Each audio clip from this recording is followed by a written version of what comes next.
a raya de Portugal.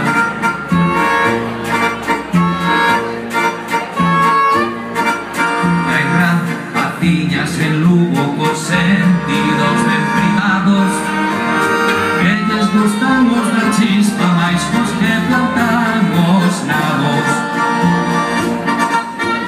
Por exemplo, a miña filla que foi ben dura na testa, os traballos pasamos para estudiar a pre-maestra.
Porcelana e tapo e unha carteira, dentro de na habitación e pintou unha carteira.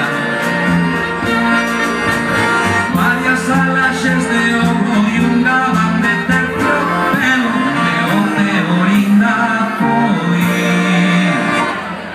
que llamaño un pequeno.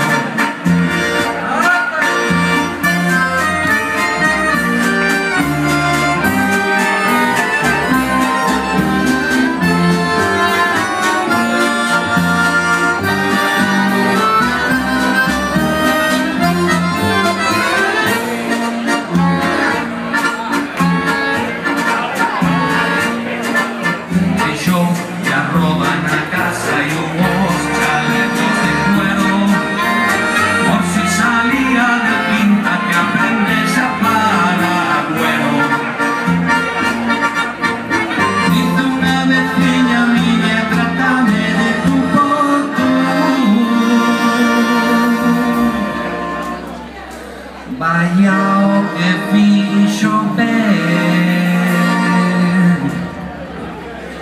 Dios lle deu casa luz.